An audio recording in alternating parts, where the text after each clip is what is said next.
தமிழ்நாடு தௌஹீத் ஜமாத் வழங்கும் கல்வி சிந்தனைகள். ஆர்டிஃபிஷியல் இன்டெலிஜென்ஸ் பிரதர் சொன்ன மாதிரி எங்கே பார்த்தாலும் ஏஐன்னு, அதுவும் 2022 அப்புறம் ChatGPTயோட இன்வேஷன், லார்ஜ் லாங்குவேஜ் மாடல்னு ஒன்று வந்ததுக்கப்புறம் எங்கே பார்த்தாலும் ஏஐ, ஆர்டிஃபிஷியல் இன்டெலிஜென்ஸ், அந்த பேச்சு தான். ஸோ இது பற்றின ஒரு சின்ன ஸ்டோரி பார்த்துடலாம். ஸ்டோரியில் ஆக்சுவல் ஹிஸ்ட்ரி. 1957 டார்ட்மவுத் கான்ஃபரன்ஸில் தான் ஃபஸ்ட்டு ஆர்டிஃபிஷியல் இன்டெலிஜென்ஸ் அப்படிங்கிற ஒரு வார்த்தையை காயின் பண்ணாங்க.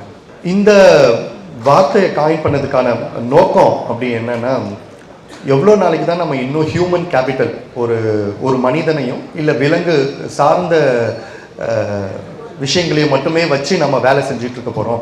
மிஷினை நாடி, let's use machine for our daily activities, let's reduce the problem. அந்த கஷ்டத்தை குறைச்சி நம்ம மிஷின் பக்கம் திரும்பலாங்கிறதுக்காக ஆரம்பித்தாங்க.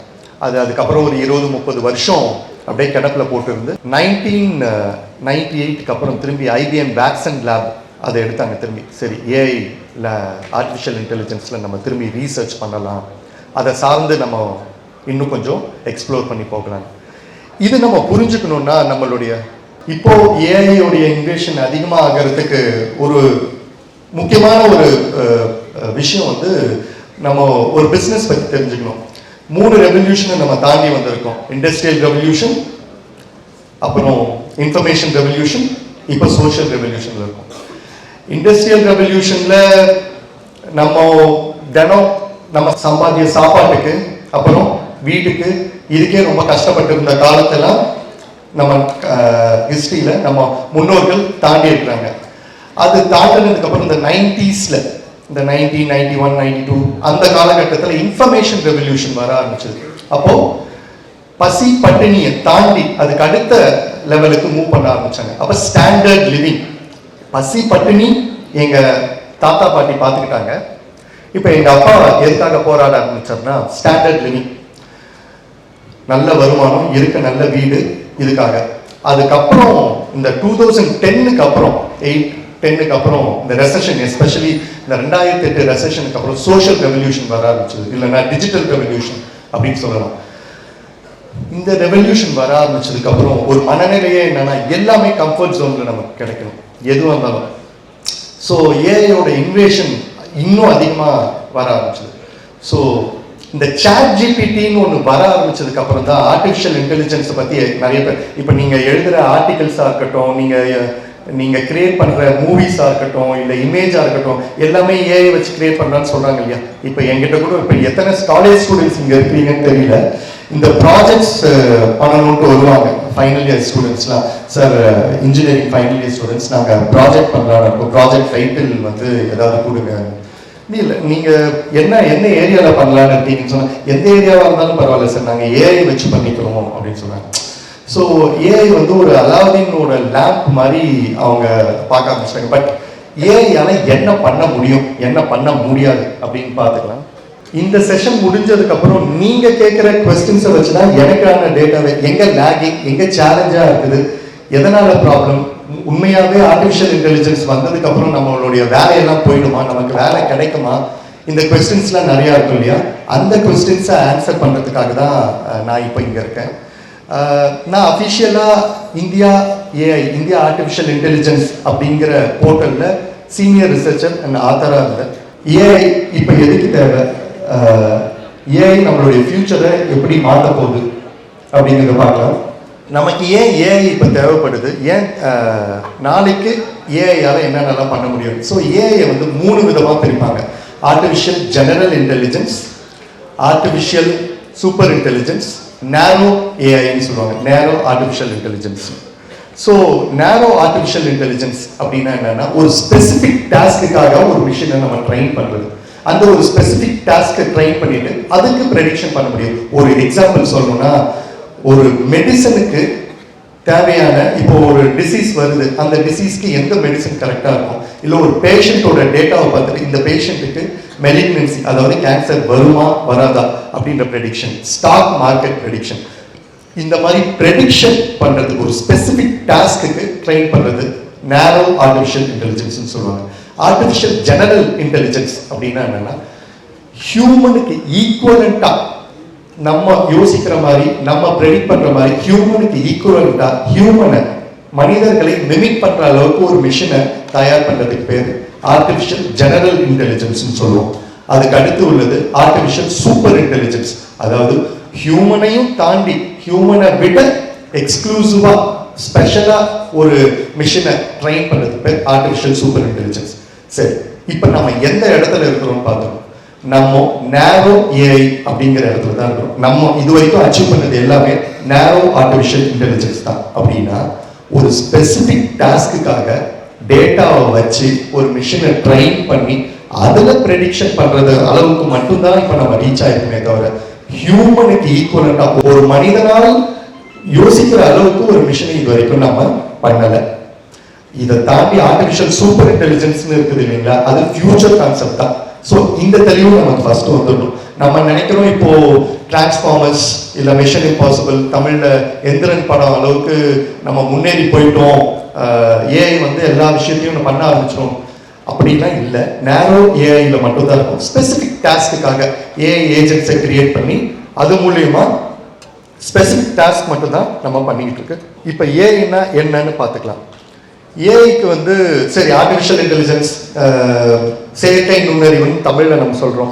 இது எதுக்காகலாம் நம்ம பயன்படுத்துகிறோம், அதை வச்சு என்னென்னலாம் பண்ண முடியும் அப்படின்னா டெசிஷன் மேக்கிங். இப்போது ஒரு பேத்தாலஜிஸ்ட் இருப்பாங்க. பேத்தாலஜினா நீங்கள் போகிற இந்த ஹாஸ்பிட்டல்ஸ்லாம் வந்து ஏதாவது ஒரு கட்டி வந்துடுச்சுனாலோ இல்லை இப்போ எந்த கட்டி வந்துடுச்சுனாலோ உடனே ஒரு சின்ன சாம்பிள் எடுத்து பேத்தாலஜி டிபார்ட்மெண்ட்டுக்கு அனுப்புவாங்க. அவங்க தான் என்ன பண்ணுவாங்கன்னா, ஸோ இந்த கட்டி வந்து கேன்சரா உருவாகுமா, அதாவது புற்றுநோயா இல்லை இது நார்மல் கட்டி தானா அப்படின்னு பார்த்துட்டு அவங்களுடைய ரிப்போர்ட்டை தருவாங்க. ஸோ இந்த மாதிரி அவருக்கு வந்து ஒரு 20 வருஷம் இல்லை 15 வருஷம் எக்ஸ்பீரியன்ஸ் இருக்கணும். அப்போ அவர் பார்த்து சொல்லுவார், இந்த மாதிரி 5 வருஷத்துக்கு முன்னாடி ஒரு பேஷண்ட்டை பார்த்தோம், இதே மாதிரி பேராமீட்டர்ஸ் பிளட்டு கிரியேட்டின் அளவு சுகர் லெவல் அளவு இப்படிலாம் இருந்ததுன்னா வந்திருக்குது, அப்போ இந்த பேஷண்ட்டுக்கு வர்றதுக்கு வாய்ப்பு இருக்கு, இப்போ இந்த மெடிசன் கொடுக்கலான்னு அவருடைய எக்ஸ்பீரியன்ஸை வச்சு அவங்களுக்கு மெடிசன் சொல்லுவாங்க. ஸோ ஒவ்வொரு ஹியூமனும் அவங்க பார்த்த கேஸ் அவங்க படித்த கேஸ் ஹிஸ்டரியை வச்சு தான் ப்ரெடிக்ஷன் பண்ணி அவங்களுமே ப்ரெடிக்ஷன் தான் பண்ணுறாங்க. இந்த லெவலில் இருந்ததுன்னா அவங்க படித்தது கேள்விப்பட்டது, மகாராஷ்டிராவில் இந்த மாதிரி ஒரு கேஸை பார்த்துருக்கேன், வேலூர் சிஎம்சியில் இந்த மாதிரி ஒரு கேஸை பார்த்துருக்கேன், டெல்லி எய்ம்ஸ்ல இந்த மாதிரி ஒரு கேஸை பார்த்துருக்கேன், அப்போ இப்படி வந்திருக்கும். ஸோ ஹியூமன் வச்சு அவங்களால இப்போ எவ்வளோ கேஸை படிச்சிருக்க முடியும்? தோராயமா ஒரு 10,000 கேஸ் ஹிஸ்டரியை படிச்சிருப்பாங்களா? நான் கம்மியாக கூட சொல்லலாம், 20,000 கேஸ் ஹிஸ்டரியை படிச்சிருக்கலாம். அவங்களுக்கு இருக்கிற அந்த நாலேஜை வச்சு சொல்லலாம். பட் ஒரு மெஷினால இன்னும் நிறைய கேஸ் ஹிஸ்டரி அதால பதிவு பண்ணி வச்சுக்க முடியும் தானே. வேர்ல்டு ஃபுல்லா இருக்கிற கேஸ் ஹிஸ்டரி 1 லட்சம் 10 லட்சம் 20 லட்சம் 50 லட்சம் கேஸ் ஹிஸ்டரியும் பதிவு பண்ணி அந்த மிஷினுக்கு லேர்ன் பண்ணி கொடுக்க முடியும். அப்படி கொடுக்கறதுனால என்ன ஆகும்னா, இதே மாதிரி ஒரு சாம்பிள் இதே மாதிரி ஒரு பேராமீட்டர்ஸோட ஒரு பேஷண்ட் வந்தாங்கன்னா நம்ம ஹியூமன் கிட்ட கேட்கறதுக்கு இந்த மிஷின் கிட்ட கேட்டு ப்ரெடிக்ஷன் தான். மிஷின் ஒன்றும் அக்யூரேட்டா சொல்ல போறது இல்லை, 90% அக்யூரேட்டா சொல்ல போறது இல்லை. பட் அவ்வளோ ஹிஸ்டரியையும் நம்ம மிஷினுக்கு நம்ம டிரான்ஸ்போர்ட் பண்ணிட்டோம்னா கடத்திட்டோம்னா அவ்வளோ டேட்டாவையும் மிஷின் வந்து ஈஸியாக ப்ரெடிக்ட் பண்ண போகுது. ஸோ ஆர்டிஃபிஷியல் இன்டெலிஜென்ஸ் நம்ம தினசரி பண்ற மோனோட்டோனஸ் ஆக்டிவிட்டியை, அதாவது ரெகுலர் ஆக்டிவிட்டிஸை அதை குறைக்கிறதுக்காக தான் மிஷினை தவிர ஹியூமன் இன்டெலிஜென்ஸை ஓவர் கம் பண்ணுறதுக்கு இல்லை. நான் படித்த ஒரு கார்ட்டூன் ஞாபகம் வருது, ஒரு 1.5 வருஷத்துக்கு முன்னாடி. எக்கனாமிக் டைம்ஸா ஹிந்துவான்னு எனக்கு தெரியல. அப்போ ஏஐ பூம் ஆக ஆரம்பிச்சிருச்சு.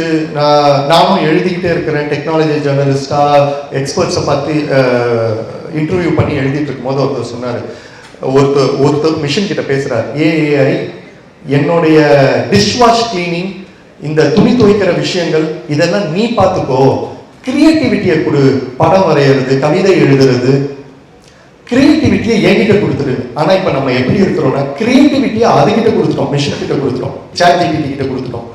நம்மளுடைய மோனோட்டோமஸ் ஆக்டிவிட்டி திரும்பி நம்மளே தான் பார்த்துட்டு இருக்கோம். ஸோ மோனோட்டோமஸ் ஆக்டிவிட்டிஸை குறைக்கிறதுக்காக தான் நிறைய பாட்ஸ் எல்லாம் வர ஆரம்பிச்சது. இப்போ 2 வாரத்துக்கு முன்னாடி கூட இங்க இம்டெக்ஸ் 2026ன்னு பெங்களூர்ல நடந்த ஒரு கான்ஃபரன்ஸ்க்காக போயிருந்தோம். அங்க அதாவது மெட்டல் ஃபார்மிங் கான்ஃபரன்ஸ். இது ஒரு மெட்டலை எப்படி வளைக்கிறது, உடைக்கிறது, பற்ற வச்சு ஒட்ட வைக்கிறது அப்படிங்கிற கான்ஃபரன்ஸ். இப்போ அதுக்கான இன்வெஸ்ட்மெண்ட் உங்களுக்கு சொல்லணும்னா மோர் தென் 2 லட்சம் கோடி இன்வெஸ்ட் பண்ணியிருக்காங்க. இன்னும் அடுத்து வர ஒரு 5 வருஷத்துல இன்னும் அதிகமான இன்வெஸ்ட்மெண்ட்ஸ் வருதுன்னு சொல்றாங்க, உலகம் ஃபுல்லா சேர்ந்து இந்தியாவில். அவங்க அந்த கான்ஃபரன்ஸ்ல அந்த வல்லுநர்கள் சொல்றது என்னன்னா, இங்க அவ்வளோ வேலை இருக்கு, ஆனா எக்ஸ்பர்ட்ஸ் இல்லை. தி ப்ராப்ளம் இஸ், பசங்க எல்லாம் டெக்னாலஜி பின்னாடி போறாங்க சரி, பட் அந்த ஸ்கில்ல அந்த ஏரியால எப்படி அப்ளை பண்ணணும்னு தெரியல. மொத்தம் 3000க்கும் மேற்பட்ட ரோபோட்ஸை அங்க எக்ஸிபிட் பண்ணி வச்சிருந்தாங்க. நான் வந்து இப்போ கிங்ஸ்டன் இன்ஜினியரிங் காலேஜ்னு ஒரு காலேஜை ரெப்ரசென்ட் பண்ணி அங்க வந்து ஸ்டூடெண்ட்ஸை கூட்டிட்டு போயிருந்தேன். அப்போ இங்க இருந்து ஒரு பையன் ஒரு ரோபோட்டை ரெடி பண்ணி எடுத்துட்டு வந்தார். இந்த சின்னதா ஒரு அந்த கார்போர்டெல்லாம் வச்சு பண்ணி எடுத்துட்டு போனார். அவர் பண்ண ரோபோட்டு என்ன பண்ணுன்னா, இப்போ ஒரு வெளியில இருந்து ஒருத்தவங்க வராங்கன்னா அவங்கள வெல்கம் பண்ணி அவங்கள உட்கார வச்சு அது கூட ஒரு ஃபீச்சர் ஆட் பண்ணியிருந்தாரு. அவங்களுக்கு ஏதாவது மெடிக்கல் எமர்ஜென்சி தேவைப்படுதா, அவங்களுடைய மனநிலை எப்படி இருக்கு, இப்படி உருவாக்கி வச்சுட்டு கூட ஒரு ஃபீச்சரை ஆட் பண்ணி வச்சிருக்காரு. அது என்ன ஃபீச்சர்னா, எங்க ரீஜன்லாம் நிறைய சுகர் மில், ரைஸ் மில்லாம் இருக்குது. அந்த மிஷினரிஸ்ல இருக்கிற டிஃபெக்ட் எல்லாம் ஐடென்டிஃபை பண்ணணும்னா ஹியூமன் தான் நேரடியாக போக தேவை இருக்கு. அப்போ இந்த வீல் வச்ச ரோபோட்டை அனுப்பலாம். ஸோ ஹியூமன் போக கிரிட்டிக்கலாக இருக்கிற ஏரியாக்கெல்லாம் இந்த மிஷினை ரெடி பண்ணணும் அப்படிங்கிற நோக்கத்தோடு தான் ரெடி பண்ணார். இந்த மிஷின் அவர் உருவாக்குறதுக்கு அவருக்கு தேவைப்பட்ட காசு எவ்வளோன்னு கேட்டாங்க. 23,500 ரூபாய், அவ்வளோதான் அவர் ரெடி பண்ண மிஷின். அதுலேயே Arduino board, solar panel, automation பண்ணுறது எல்லாத்தையுமே ரெடி பண்ணிட்டாரு. அங்கே அவங்க டிஸ்பிளே பண்ணி வச்சிருந்த மோகோபோர்ட்ஸோட விலையெல்லாம் நாங்கள் போய் ஸ்டால்ஸில் பார்த்துக்கிட்டே வந்துட்டு இருந்தோம். அப்போ பார்க்கும்போது 15 லட்சம், 30 லட்சம், 40 லட்சம். ஸோ மீடியா பீப்புள் வந்து ரொம்ப இன்ட்ரெஸ்ட் ஆகி கியூரியஸ் ஆகி எங்கள் ஸ்டாலுக்கு வந்து கேட்டாங்க, சரி தம்பி, நான் ஏன் உங்கள் ரோபோட்டை நான் வாங்கணும், உங்கள் ரோபோட்டில் அப்படின்னா ஸ்பெஷல் அப்படின்னு கேட்கும்போது, நாங்கள் அந்த மீடியா பீப்புளுக்கு சொல்லி புரிய வைக்கணுங்கிறதுக்காக சொன்னது என்னன்னா, Tier 3 சிட்டி இந்த ரீஜன்லேருந்து ஒரு காலேஜ் ரெப்ரசென்ட் பண்ணுறது ஃபர்ஸ்ட்டு. நெக்ஸ்ட் இவர் ரூரல் பேக்ரவுண்ட், ரொம்ப கிராமப்புற மாணவர். இந்த மாணவன் எந்த ஒரு சப்போர்ட்டுமே இல்லாமல், எந்த ஒரு background support from the institution R from the industry இல்லாமல் அவர் சொந்த காசில் அந்த ஒரு ஆட்டோமேட்டட் மிஷினை ரெடி பண்ணி வச்சார். இப்போ நீங்கள் எந்த 5 ஸ்டார் ஹோட்டல் இல்லை சிங்கப்பூர், மலேசியா எந்த ஏர்போர்ட் போனாலுமே ஒரு ஆட்டோமேட்டட் மிஷின் ஒன்று வரும். அதுக்கு பேர் ஏஐ மிஷின் சொல்கிறாங்க. ஆக்சுவலாக அது ஏஐ இல்லை. ஃபஸ்ட்டு எது ஏஐ இல்லைங்கிறத அடுத்து பார்க்கலாம். இவர் ஏற்படுத்தி இருக்கிற மிஷின், சரிப்பா நான் நீங்கள் உங்கள் ஒர்க்கை நான் கமெண்டபிளாக பார்க்குறேன், உனக்கு நான் வந்து ஒரு சான்ஸ் கொடுக்குறேன், நான் காசு கொடுக்குறேன், நீ எந்த ப்ராப்ளத்துக்காக நீ ஒரு ரோபோட்டை உருவாக்குவ அப்படின்னு கேட்டாங்க. நாங்கள் ஏற்கனவே இப்போ கொஞ்சம் நேரத்துக்கு முன்னாடி கூட இதை பற்றி டிஸ்கஸ் பண்ணிட்டு இருந்தோம். அந்த பையன் கொஞ்சம் கூட டைம் எடுத்துக்காம உடனே சொன்னால், ட்ரைனேஜ் கிளீனிங்காக ஏற்கனவே மிஷின்ஸ் இருக்கு, பட் இருந்தாலும் இன்னும் உயிரிழப்புகள் போயிட்டே இருக்கு. அப்போ என்னுடைய அடுத்த டார்கெட் என்னன்னா, அதுல எப்படி ஆட்டோமேட் பண்ணி அதுல டெக்னாலஜி எப்படி இம்ப்ரூவைஸ் பண்ணலான்னு தான் என்னுடைய அடுத்த டார்கெட். ஸோ என்னுடைய ரோபோட் வந்து ட்ரைனேஜ் கிளீனிங்காக தான் நான் யூஸ் பண்ண போறேன்னு சொன்னாங்க. உடனே அதை கவர் பண்ணி ரீஜனல் நியூஸ் பேப்பர்ஸ்லாம் வந்தது போன வாரம். ஸோ அந்த பையனுக்கு தெரியுது, படித்ததை திரும்பி சொசைட்டிக்கு எப்படி திரும்பி கொடுக்கணும் அப்படிங்கிறது. நிறைய ப்ராஜெக்ட், சஸ்டைனபிள் டெவலப்மெண்ட் கோல்ஸ்ன்னு சொல்லுவாங்க. நம் சமூகத்துல நம்ம வாழ்ற மக்கள் படுற அவஸ்தையை புரிஞ்சுக்கிட்டு அதுக்கு எப்படி டெக்னாலஜி இம்ப்ரூவைஸ் பண்ணலாம், எப்படி ஏஐ அப்ளை பண்ணலாம்னு தெரிஞ்சுக்கிட்டாலே போதும். 3 வாரத்துக்கு முன்னாடி கேலிக்கட்ல நடந்த கான்ஃபரன்ஸ்க்காக போயிருந்தேன். அதாவது இந்தியன் டைரி அசோசியேஷன் நடத்தின கான்ஃபரன்ஸ். அதுல சவுத் இந்தியன் டைரி அசோசியேஷன் தான் அதை கண்டக்ட் பண்ணாங்க. இந்தியாவிலேருந்து மாபெரும் எக்ஸ்பர்ட்ஸ்லாம் வந்திருந்தாங்க. அமுலோட எம்டி வந்திருந்தார், டாக்டர் அமித் வியாஸ். அப்புறம் ஃபுட் செக்யூரிட்டியிலேருந்து சயின்டிஸ்ட் எல்லாருமே வந்திருந்தாங்க. கூட ஏஐ எப்படி டைரிக்கு யூஸ் பண்ணலாம் அப்படிங்கிறத எக்ஸ்பிளைன் பண்ணுறதுக்காக என்ன கூப்பிட்டு இருந்தாங்க. இப்போ ஏஐன்னா என்னன்னா, யார் வேணாலும் தூக்கி போட்டு அடிக்கலாம். நீங்கள் வாங்க, நீங்கள் ஃபுட் செக்டருக்கு எப்படி யூஸ் ஆகும்னு சொல்லுங்கள், அக்ரிகல்ச்சருக்கு எப்படி யூஸ் ஆகும்னு சொல்லுங்கள், மெட்டல் ஃபார்மிங்க்கு எப்படி ஏஐ யூஸ் ஆகும்னு சொல்லுங்கள். இப்போ ஏஐ வந்து எல்லாத்துக்குமே யூஸ் பண்ணணும், எப்படி யூஸ் பண்ணலாம் அப்படின்னு சொல்றதுக்காக என்னை கூப்பிட்டுருந்தாங்க. நாங்கள் எல்லாருமே அந்த டேபிளில் உட்காந்து பேசிட்டு இருக்கோம். இந்த பேனல் டிஸ்கஷன் சொல்லுவோம். அப்படி பேசிட்டு இருக்கும்போது அவங்க கிளியராக சொல்றாங்க, இந்த மாதிரி நாங்கள் எங்களுடைய கேட்டில், அந்த மாட்டு தொழுவத்தில் இருக்கிற எல்லா மாடுகளுக்கும் இப்போ ஐஓடி அந்த வியரபிள் டிவைஸ்ன்னு சொல்லுவோம், அது நாங்கள் ஃபிக்ஸ் பண்ண ஆரம்பிச்சிருக்கோம். ஆக்சுவலாக டேட்டா கலெக்ட் பண்ண ஆரம்பிச்சதுக்கு அப்புறம் தான் எனக்கு தெரியுது, இந்தியாவும் அந்த லிஸ்ட்ல வந்துருச்சு. இப்போ மேஜர் கார்பரேஷன் எல்லாமே மாடோடைய உடல் நலத்தை பார்க்கறதுக்காக அதுக்காக ஒரு வியரபிள் டிவைஸ் வச்சுட்டாங்க. அதுக்கு ஏதாவது ஹெல்த் இஷ்யூஸ் வருதா, அதுக்கப்புறம் அதோடைய டிசீஸ் ப்ரெடிக்ட் பண்றதுக்காக பால் இங்க இருந்து இது வந்து டைரி உற்பத்தி பண்றது, டைரி டிரான்ஸ்போர்ட் பண்ற இடத்துல எப்படி ஏஐ யூஸ் பண்றாங்கன்னா டிரான்ஸ்போர்டேஷன்ல கரெக்ட் டைமுக்கு போய் சேருதா, அந்த மெஷினரிஸ் அந்த பால் பதப்படுத்துற இடத்துல மிஷினரிஸ்லாம் ஒழுங்கா வேலை செய்தா, அதுல ஏதாவது டிஃபெக்ட் வருது, அதனால ஃபுட்டு அந்த டெய்ரி மில்க் ஏதாவது கெட்டு போயிடும். இந்த மாதிரி இடத்துல ஏற்கனவே ஏஐ நம்ம யூஸ் பண்ண ஆரம்பிச்சிட்டோம். அமுல் மாதிரி பெரிய நிறுவனங்கள் கூட அவங்களுக்காகவே இன்ஹவுஸ் எக்ஸ்பர்ட்ஸ் வச்சிருக்காங்க, ஏஐ எக்ஸ்பர்ட்ஸ் வச்சிருக்காங்க. ஸோ எல்லாருமே டெக்னாலஜி யூஸ் பண்ண ஆரம்பிச்சிட்டாங்க. எங்கெல்லாம் திரும்பி டைமை குறைக்க முடியுமோ, டைம் காம்ப்ளெக்சிட்டியை குறைக்க முடியுமோ, ஸ்பேஸ் காம்ப்ளெக்சிட்டியை குறைக்க முடியுமோ எல்லாமே யூஸ் பண்ண ஆரம்பிச்சிட்டாங்க. போன வாரம் நடந்த அந்த ஃபுட் செக்டார் ஸ்கில்ஸ், ஃபுட் இண்டஸ்ட்ரியில ஏஐ எப்படி யூஸ் பண்றாங்க அப்படின்னு பார்க்கும்போது இப்போ நீங்க இப்போ யூஸ் பண்ற ஸ்விக்கி, ஜொமேட்டோ எல்லாத்துலயுமே பாட்ஸ் வர ஆரம்பிச்சிருச்சு இல்லையா? நம்ம கேட்கிற கொஸ்டின்ஸ்க்கு அதுல இருக்கிற பாட்ஸே ஆன்சர் கொடுக்க ஆரம்பிச்சிருச்சு. ட்ரெயின் டிக்கெட் புக் பண்ணணும்னா பாட்ஸ், அந்த பாட்ஸ் ஏஐ பாட்ஸ்ன்னு சொல்ல வரேன். பாட்ஸ்னா ஒன்றும் நீங்க புரியற ரொம்ப கஷ்டமான வார்த்தையில ஏஐ பாட்ஸ் நம்ம ஃப்ரீக்வெண்டா ஆஸ்க் பண்ற கொஸ்டின்ஸ்க்கு அது திருப்பி அது பதில் கொடுக்க ஆரம்பிக்கும். ஸோ எல்லா இடத்துலையுமே ஏஐயோட இன்வேஷன் வர ஆரம்பிச்சிருச்சு. இதனால நம்மளுடைய வேலை போயிடுமா அப்படின்னு கேட்டா, ஏஐ எப்படி அந்த அப்ளிகேஷன்ஸ் யூஸ் பண்ண தெரியாதவங்களுக்கு ரீப்ளேஸ்மெண்ட் இருக்குமே தவிர ஒரு மிஷின் ஒரு டெக்னாலஜி வந்து ஹியூமனுடைய வேலையை கம்ப்ளீட்டா எடுத்துக்க முடியாது. ஏன்னா இப்போ வரைக்கும் நம்ம பண்ணிருக்கிறது எல்லாமே ஆட்டோமேட் பண்ற அளவுக்கு தான் போயிருக்கணுமே தவிர கம்ப்ளீட்டா ஏஐ கிட்ட கொடுக்குற அளவுக்கு போல. நீங்க ஒரு கார் மேனுஃபேக்சரிங் பண்ற இண்டஸ்ட்ரியா இருக்கட்டும், இல்ல ஃபுட் பேக்கேஜ் பண்ற இண்டஸ்ட்ரி, இந்த லேஸ் மாதிரி, இல்ல இந்த ஜாம் பேக்கேஜ் பண்ற இந்த நேஷனல் ஜியோகிராபிக் சேனல்லாம் நீங்க பாப்பீங்க, அந்த பேக்கேஜ் பண்ற இண்டஸ்ட்ரியா இருக்கட்டும், இல்ல இந்த பொட்டேட்டோஸ் அங்க வந்து ப்ரொக்யூர் பண்ற இண்டஸ்ட்ரியா இருக்கட்டும், எல்லாமே வந்து அந்த தரத்தை, அந்த ஃபுட்டோட தரத்தை பிரிக்கிறதுக்காக கிளாசிஃபை பண்ற அளவுக்கு அந்த மெஷினை ட்ரெயின் பண்ணி வச்சிருக்காங்க. ஒரு ஸ்பெசிபிக் டாஸ்க்குக்காக மட்டும்தான் நம்ம வச்சிருக்கோம்.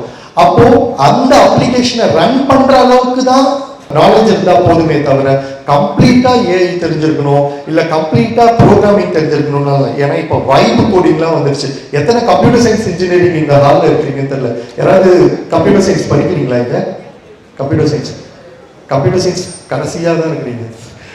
ஸோ கம்ப்யூட்டர் சயின்ஸ் இன்ஜினியர்ஸ் நீங்க இருக்கிறீங்க. ஸோ முன்னாடிலாம் வந்து C++, ஜாவா இதெல்லாம் தெரிஞ்சிருக்கணும். போன வருஷம் 2024 இந்தியா ஏஐ மிஷன் சமிட் நடந்தது, பாரத் மண்டபம், நியூ டெல்லியில. அங்க நிறைய ஸ்டால்ஸ்லாம் வைப்பாங்க இல்லையா? அதுல நிறைய ஒரு மோர் தென் 5 ஸ்டால்ஸ் வந்து நோ கோட் லோ கோடுன்னு அப்பவே வர ஆரம்பிச்சிருச்சு. 2023க்கு பிற்பகுதியிலேயே வர ஆரம்பிச்சிருச்சு. அதாவது கோடிங்கே தெரியலனா பரவாயில்ல, நீங்க என்ன வேணும் நம்ம பாட் கிட்ட சொன்னா போதும், அது கோடிங் கொடுக்க ஆரம்பிச்சிருச்சு. பட் இது நல்ல போக்கா அப்படின்னு பார்த்தா, என்னதான் உங்களுக்கு வைட் கோடிங் உங்களுக்கு கோடிங் கொடுத்தா கூட உங்களுக்கு டேட்டா ஸ்ட்ரக்சர் நாலேஜ் இருந்தாதான், அதை எங்க பிளேஸ் பண்ணணும்னு தெரிஞ்சாதான் உங்களால பிளேஸ் பண்ண முடியும். கரெக்ட் தானே? ஸோ கம்ப்ளீட்டா ஏஐ சார்ந்து நம்மளால இருக்க முடியாது. இப்ப ஏஐ எப்படி ஒர்க் ஆகுதுன்னு பார்த்துக்கலாம். ஏஐக்கு வந்து data collection, pattern learning, model training, prediction சொல்லுவாங்க. ஸோ டேட்டா செட்டு தான் ஃபர்ஸ்ட் நமக்கான பிரச்சனையே. ஒரு எக்ஸாம்பிள் பார்க்க போறோம்னா, இப்போ நம்ம ஒரு பிஸ்னஸ் பண்றோம்னு வச்சுக்கோங்களேன். ஒரு ஐஸ்கிரீம் பார்லர் வைக்க போறோம். ஐஸ்கிரீம் பார்லர் வைக்கணும்னா நம்ம என்ன பார்ப்போம்? இடம் பார்ப்போம். எந்த இடத்துல வச்சா அதிகமான சேல்ஸ் நடக்கும். மேனுவலா சொல்றேன், நான் மேனுவலா ஒரு ஐஸ்கிரீம் பார்லர் செட் பண்ணணும்னா எனக்கான டேட்டா நான் எப்படி கலெக்ட் பண்ணுவேன்? இந்த இடத்துல எந்த இடத்துல வச்சா சேல்ஸ் அதிகமா நடக்கும்? அப்போ ஸ்கூல் பக்கத்துல வைக்கணுமா, காலேஜ் பக்கத்துல வைக்கணுமா, எங்க பாப்புலேஷன்ஸ், எங்க பீப்புள் நிறைய சேருவாங்க அந்த இடத்துல வைக்கணும். ஸோ நான் ஃபர்ஸ்ட் என்னோட ஸ்டெப்பு நான் டேட்டாவை கலெக்ட் பண்ணுவேன். அதுக்கப்புறம் பேட்டர்ன். இதே மாதிரி சக்சஸ்ஃபுல்லா ரன் பண்ணியிருக்கிற கடைகளை பார்த்து அவங்க கிட்ட கேட்டு தெரிஞ்சுப்பேன் என்னென்னலாம் சேலஞ்சஸ், என்னென்னலாம் ஃபாலோ பண்ணணும். அதுக்கப்புறம் நான் வந்து என்ன நான் பழகிக்கிறது. ஓகே, இந்த இடத்துல இந்த பிரச்சனையை நான் ஃபாலோ பண்ணக்கூடாது. சம்மர் டைம்ல அதிகமான ப்ரொக்யூர்மெண்ட் இருக்கணும். ரா மெட்டீரியல்ஸ் வந்து நான் முன்னாடியே சோர்ஸ் பண்ணி வச்சுக்கணும். வின்டர் டைம்ல நிறைய வாங்கி வச்சிடக்கூடாது. இப்போ இவ்வளோ விஷயத்தையும் நான் மேனுவலா பார்க்குறேன் இல்லையா? ஸோ இந்த டேட்டாவை நான் கலெக்ட் பண்ணிக்கணும். கலெக்ட் பண்ணி ஒரு மிஷினை நான் எப்படி ட்ரைன் பண்ணுவேன்னா, சம்மர்ல எவ்வளோ நாள், ஒரு வருஷம் ஃபுல்லா சம்மர்ல எவ்வளோ சேல்ஸ் நடக்குது, வின்டர்ல எவ்வளோ சேல்ஸ் நடக்குது, மழை காலத்துல என்ன மாதிரி நடக்கும், குளிர் காலத்துல என்ன மாதிரி நடக்கும்.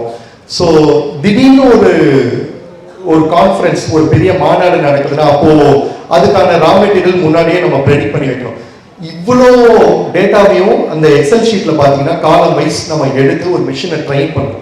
ட்ரெயின் பண்ணி வச்சதுக்கு அப்புறம் ரேண்டமா ஒரு 2 வருஷம் கழிச்சு ஒரு குறிப்பிட்ட டேட் சொல்லி இந்த ஜூலை 17 தேதி அன்னைக்கு எவ்வளோ சேல்ஸ் நடக்கும்னு சொல்ல முடிஞ்சா மிஷின் வந்து ப்ரெடிக்ட் பண்ணி சொல்லும்.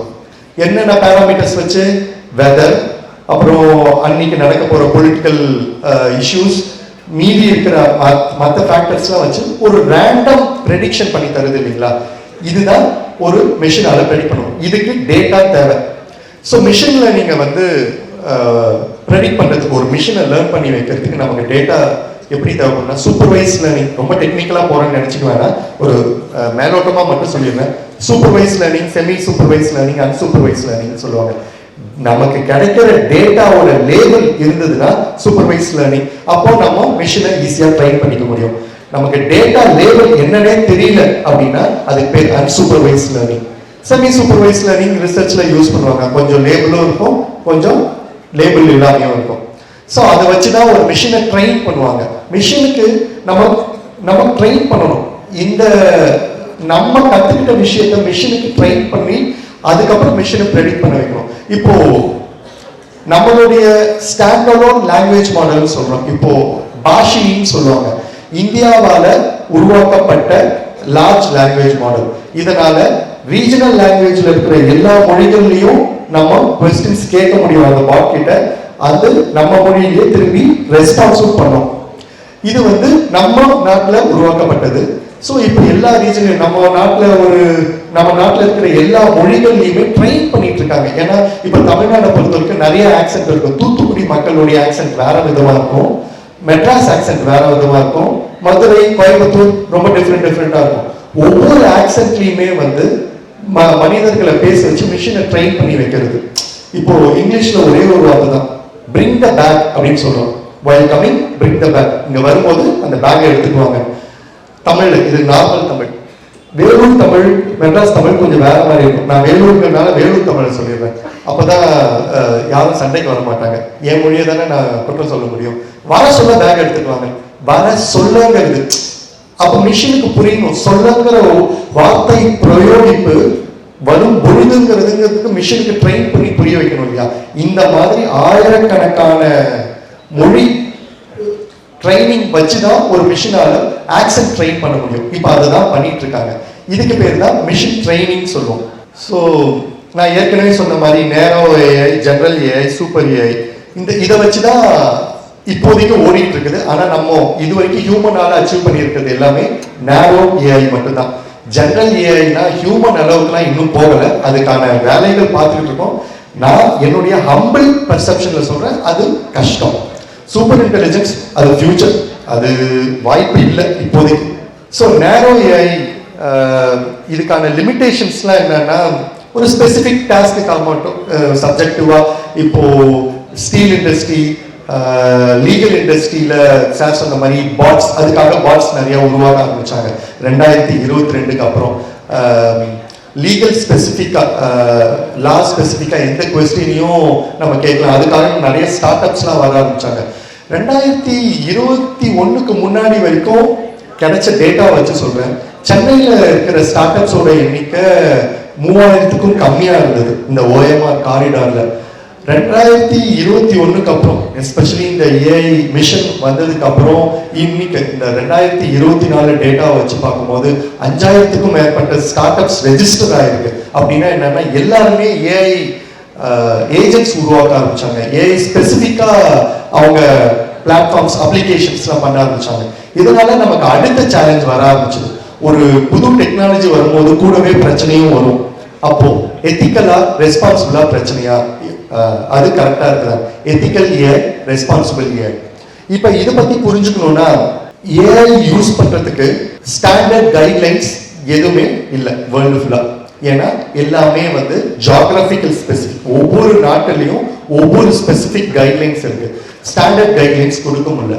அப்போ எத்திக்கலா, ரெஸ்பான்சிபிளா நம்ம உருவாக்குற ஒரு அப்ளிகேஷன் எத்திக்கலா வெளியில வரும்போது அது எத்திக்கலா கரெக்டா இருக்கா, ரெஸ்பான்சிபிளா இருக்கா, அது சொசைட்டிக்கு எந்த பிரச்சனையும் இல்லாம இருக்குதாங்கிறத முடிவு பண்ணி அது ப்ராசஸ் பண்ணி அது ஓகேன்னு அந்த வல்லுநர்களால அவங்க ஓகே பண்ணதுக்கு அப்புறம் தான் வெளியில வரணும். அதுக்கப்புறம் ஏதாவது பிரச்சனை வந்ததுன்னா அந்த பர்டிகுலர் ஆர்கனைசேஷன் எடுத்துக்கணுங்கிறது தான் அவங்க எடுத்துட்டு வந்தாங்க. ஏன்னா இதுக்காக ஒரு கைட்லைன்ஸ் கொடுக்க முடியல. ஸோ நம்மளை சுத்தி இப்போ நம்ம எல்லாத்துலேயுமே ஏஐ ரிலை பண்ண ஆரம்பிச்சிட்டோம். இப்போ நம்ம யூஸ் பண்ற அந்த கூகுள் மேப்ஸாக இருக்கட்டும், காரில் வரும் பொழுது நம்ம முன்னாடி போகும்போது டிராஃபிக்கை நம்ம மாட்டிக்கிட்டோம்னா நமக்கு பின்னாடி இருக்கிற மிஷின், நமக்கு பின்னாடி வர காருங்களுக்கு அந்த ரெட் லைட், அந்த லைன் காட்ட ஆரம்பிச்சிடும். இங்கிருந்து உடனே லைவ்ல கொடுக்க ஆரம்பிச்சிடும். உடனே பின்னாடி இருக்கிற காருக்கு வந்து ஷார்டஸ்ட் ரூட் இல்லை ஃபாஸ்டஸ்ட் ரூட்டை உடனே ப்ரெடிக்ட் பண்ணி மிஷின் கொடுக்க ஆரம்பிச்சிருச்சு. ஸோ நம்ம டே டு டே ஆக்டிவிட்டீஸில் கூகுள் மேப் ஈஸியாக சொல்லணும்னா ஏஐ யூஸ் பண்ண ஆரம்பிச்சோம். அமேசானில் பர்சனலைஸ்டு ப்ராடக்ட் சஜஷன்ஸ், நம்ம ஏதாவது ஒரு ப்ராடக்டை பற்றி தேட ஆரம்பிச்சோன்னா உடனே யூடியூபாக இருக்கட்டும், இல்லை ஃபேஸ்புக்காக இருக்கட்டும், இல்லை மற்ற எல்லாத்துலேயுமே வந்து ப்ராடக்ட் ரெக்கமெண்டேஷன்ஸ் வர ஆரம்பிச்சது. பேங்க்ல, ஹாஸ்பிட்டல்ஸ்ல, சோஷியல் மீடியால எல்லாத்துலேயுமே ஏஐயோடைய இன்ஃப்ளூயன்ஸ் எல்லாமே ஸ்பெசிஃபிக் டாஸ்க் தான்.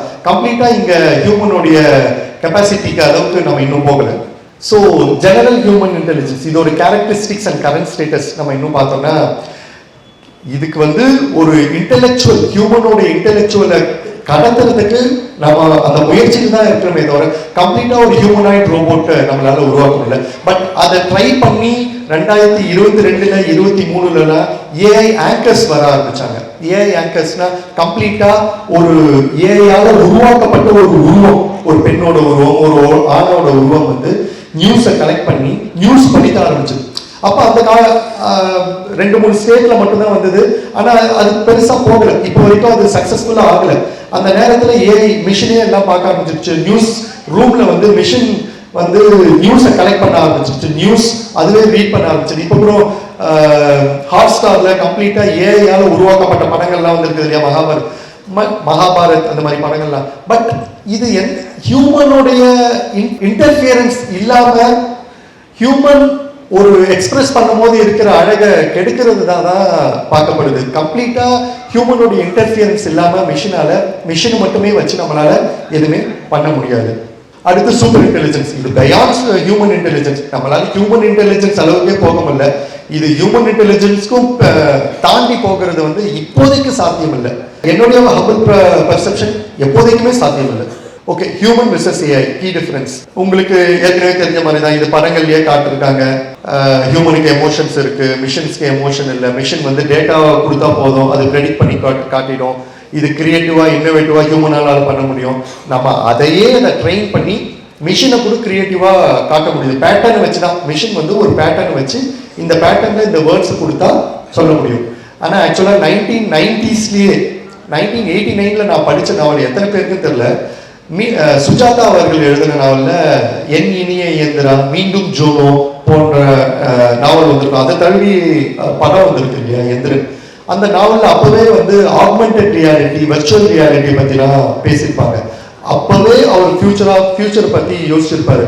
ஒரு நாய்க்குட்டிக்கு ஹியூமன் அளவுக்கு யோசிக்கிற அளவுக்கு ஒரு இன்டெலிஜென்ஸ் வந்துச்சுன்னா அது எப்படி பேசும்? இப்போ நம்ம படத்துல எல்லாம் பாக்குறோம் இல்லைங்களா, ஒரு ஹியூமனாய்டு எப்படி எல்லாம் நடந்துக்கும். இது 1980ஸ்லயே அவர் ப்ரெடிக்ட் பண்ண ஆரம்பிச்சிட்டாரு. பட் இது எல்லாமே வந்து ஒரு பேட்டர்னை வச்சுதான் அது கெஸ் பண்ண ஆரம்பிச்சிருக்குது. ஸோ ஃபாஸ்டா ப்ராசஸ் பண்ணோம், அதனால பெருசா ஒரு ஆபத்து இல்லை. இப்போ கால்குலேட்டர் வரும்போது இதை தான் பயந்தாங்க. 70ஸ்ல லேட் 60s 70ஸ்ல கால்குலேட்டர் வந்ததுக்கு அப்புறம் மேத்தமெட்டிஷியன்ஸ் எல்லாம் குறைஞ்சிருவாங்க, கணக்கு பண்றவங்களுடைய எண்ணிக்கை குறைஞ்சிரும், எல்லாரும் மக்காயிடுவாங்க. அப்படி ஒன்றும் ஆகலை. இப்போ கூட நம்ம சயின்டிஃபிக் கால்குலேட்டர் வச்சு பார்த்துட்டு தான் இருக்கிறோம். மிஷின்ஸ், கம்ப்யூட்டர்ஸ் வந்து வர ஆரம்பிச்சதுக்கு அப்புறம் லெக்சர்ஸ் அந்த ஒர்க் பண்ணுறோம், கிளரிக்கல் ஒர்க் எல்லாம் போயிடும், கிளர்க்ஸ்லாம் வேலை இல்லாமல் போயிடும். இன்னும் எஃபிஷியண்டா பண்ண முடியுது. நிறைய பேப்பர் ஒர்க் கம்மியாகி டிஜிட்டலைஸ்டா மாற முடியுது. ஸோ எந்த டேட்டாவையும் உடனுக்குடன் எடுக்க முடியுது. ஸோ இந்த மாதிரி எஃபிஷியண்டா எஃபெக்டிவா மாற்ற முடியுது இல்லையா. ஸோ அப்படி பார்க்கவே தவிர மிஷின் இல்லை ஒரு புது டெக்னாலஜி வரும்போது அது கம்ப்ளீட்டா ஹியூமனுக்கு அகெயின்ஸ்டா இல்லை நம்மளுடைய வேலையை எடுத்துக்குன்னு சொல்றது வந்து இது ஏற்புடையது அல்ல. ஸோ இப்போ எத்திக்கல் அண்ட் ரெஸ்பான்சிபிலிட்டி எங்க வந்து நமக்கு பிரச்சனை வருதுன்னா, இப்போ ஃபேர்னஸ், ஏஐ சிஸ்டம்ஸ் வந்து ஒரு டேட்டாவை பார்க்கும்போது இல்லை ஒரு விஷயத்தை செய்யும் போது அதுக்கு பிரைவசி தெரியாது. இந்த டேட்டாவை வெளியில கொடுக்கலாமா, யூஸ் பண்ணலாமா, இதனால பிரைவசி இஷ்யூஸ் வர ஆரம்பிச்சது. ஒரு மிஷின் கிட்ட ஒரு டேட்டாவை கொடுத்து ட்ரெயின் பண்ணும் போது இல்லை அதனால ஏற்படுற பிரச்சனை வந்து சேஃப்டி இஷ்யூஸ் நிறைய வருது. ஏன்னா இப்போ மெடிக்கல் டேட்டாவை வச்சுட்டு நம்ம ஒரு மிஷினை ட்ரெயின் பண்ணும்போது ஒரு பர்சனல் டேட்டாவை நம்ம அது கொடுக்கும்போது ஒரு பிரைவசி இஷ்யூ கன்சர்ன்ஸ்லாம் வருது இல்லைங்களா. ஸோ இந்த இஷ்யூஸ் எல்லாம் நம்ம டேலி பண்ணதுக்கு அப்புறம் தான் அந்த மாடல் வெளியில வரணுங்கிறதுக்காக தான் எத்திக்கல் ஏஐ, ரெஸ்பான்சிபிள் ஏஐ இதெல்லாம் வர ஆரம்பிச்சிருக்குது. ஸோ இதுக்கு பின்னாடி இருக்கிற ரிஸ்க் அப்படின்னு அவங்க என்ன சொல்றாங்கன்னா பயாஸ்டு டேட்டா அப்படின்னு சொல்றாங்க, privacy misuse, over automation, lack of transparency. அது எப்படி ப்ரெடிக்ட் பண்ணுது, பயாஸ்டு டேட்டா, ஏன்னா இது வந்து ஜெண்டர் ஸ்பெசிஃபிக்கா இல்லை டேட்டா வந்து ஆம்பிளிஃபை பண்ணி கிடைக்கும். ஸோ இதனால பயாஸ்டு இன்ஃபர்மேஷன்ஸ் நமக்கு கிடைக்க ஆரம்பிச்சது. பிரைவசி மிஸ்யூஸ், அஃப்கோர்ஸ் நம்ம கொடுக்குற இன்ஃபர்மேஷன் வந்து அது ப்ராப்பராக இருக்குதா இல்லையா இதெல்லாமே நம்மளால பார்க்க முடியல. இன்னொரு வந்து அது பிளாக் பாக்ஸாகவே இருக்குது, உள்ள எப்படி ப்ரெடிக்ஷன் நடக்குது, இந்த விஷயங்கள் இன்னும் டிரான்ஸ்பரன்சி லெவல் நம்ம இன்னும் ரீச் ஆகலை. ஸோ அடுத்து எக்ஸ்பிளைனபிள் ஏஐ, இது ரொம்ப அட்வான்ஸாக இருக்குன்னு தோணுது. எனக்கு என்னன்னா இப்போ நான் உங்ககிட்ட பேசணும்னு ஆசையாக இருக்கு. இப்போ உங்களுக்கு ஜென்ரலாக ஏஐ பற்றின மித்ஸ் இல்லை மிஸ்டீஸ் உங்களுக்கு நீங்கள் கேள்விப்பட்டது சோஷியல் மீடியாவில் படிக்கிற ட்ரால்ஸ் இல்லை இந்த இன்ஸ்டாகிராம், ஃபேஸ்புக், லிங்க்டின் இதில் படிக்கிற விஷயங்களை வச்சு நீங்கள் உங்கள் பெர்செப்ஷனில் ஏஐ பத்தின கொஸ்டின்ஸ் ஏதாவது இருந்தால் நீங்கள் கேட்கலாம், நம்ம டிஸ்கஸ் பண்ணலாம். இது எனக்கான டேட்டா, நான் கலெக்ட் பண்ணுறது, எங்கே கேப் இருக்குதுன்னு இப்போ நம்ம தெரிஞ்சுக்க முடியும். ரீசெண்டாக இந்த ஜெமினியில் ப்ராம்ப்ட் போட்டு இந்த ஃபோட்டோஸ்லாம் எடிட் பண்ணாங்க. இப்போ அந்த டைமில் வந்து என்ன ஒரு மித்து இருந்துச்சு, மித்தா என்னன்னு தெரியல. என்ன சொன்னாங்கன்னா நம்ம கொடுக்குற ஒரு இன்புட்டுமே அதுக்கு லேர்ன் பண்ணுறதுக்கு அது எடுத்துக்கும். என்ன சொல்றாங்கன்னா நம்ம கொடுக்குற ஒரு இன்புட் வந்து வேற ஒருத்தவங்களுக்கு அது ப்ராம்ப்டா கொடுக்கும்போது அது கன்வெர்ட் ஆகி அது அவங்களுக்கு போகும். நம்ம கொடுக்குற ஒரு இன்புட்டை கொடுக்குற ஒரு ஃபோட்டோ வந்து அது அங்கே அப்படியே ரிஃப்ளெக்ட் ஆகும். அந்த மாதிரி சொன்னாங்க. நம்ம கொடுக்குற ஒரு இன்புட் டைரக்டா வேற ஒரு ஆள் ப்ராம்ப்ட் கொடுத்து வரும் பொழுது அவங்களுக்கு அதே ஃபோட்டோ எக்ஸாக்டா அந்த ஃபோட்டோ வருமா அப்படின்ற மாதிரி ஒரு क्वेश्चन இருக்கு எனக்கு. நீங்க டீப் ஃபேக்கை பத்தி பேசுறீங்கன்னு தோணுது. இல்ல இந்த ஜெமினி ஏஐ சம்பந்தமா இப்ப ரீசெண்டா ப்ராம்ப்ட் கொடுத்ததுல நம்ம கொடுக்குற ஸ்டைலுக்கு இந்த கையில ரோஸ் வச்சுட்டு ஸ்டில் எல்லாம் மேக் பண்ணி கொடுத்தாங்க. அந்த மாதிரி கொடுக்கும் பொழுது நம்மளோட ஃபேஸ், நம்மளுடைய ஸ்ட்ரக்சர், பாடி டைப் இதெல்லாம் மிஸ்யூஸ் பண்றதுக்கு வாய்ப்பு இருக்குதான்னு கேக்குறீங்க. ஸோ நம்ம ஒரு அப்ளிகேஷனை இன்ஸ்டால் பண்ணும்போது அங்கே அக்செப்ட்னு ஒரு பட்டன் இருக்கும் கீழே வர வரைக்கும். அந்த கண்டிஷன்ஸ் எல்லாம் நம்ம படிச்சிருக்கிறோமா ஃபுல்லாக. ஸோ இது வந்து எத்திக்கல் இஷ்யூஸ் பின்னாடி போகும். பட் நான் பர்டிகுலர் ஆர்கனைசேஷன் பற்றி நம்ம பேசுவேன், ஜெமினியோ இல்லை ஓப்பன் ஏஐ பற்றி பேசுவேன். பட் ஒரு ஆர்கனைசேஷன் வந்து நம்ம கொடுக்குற டேட்டாவை ப்ரைவசி ஸ்பெசிஃபிக்காக உங்க டேட்டா நாங்கள் மிஸ்யூஸ் பண்ண மாட்டோம்னு சொல்லிட்டு தான் உபயோகப்படுத்தணும். அப்படிதான் வாங்குறாங்க, அவங்களும் அப்படிதான் வாங்கியிருக்கணும். அதனால உங்க பிரைவசி இஷ்யூஸ் இருக்குதான்னு கேட்டால் டெஃபினட்டா இருக்குது. இப்போ வேற ஒரு அப்ளிகேஷன், நான் ஜெமினி சொல்லலை, வேற ஒரு அப்ளிகேஷன்ல நீங்க உங்களுடைய பர்சனல் போட்டோவையோ டேட்டாவையோ கொடுத்தீங்கன்னா we don't know whether they will use it properly or not. So privacy issues இருக்குது. அதனால தான் ethical AI, responsible AI ஓட அவசியம் இருக்கு.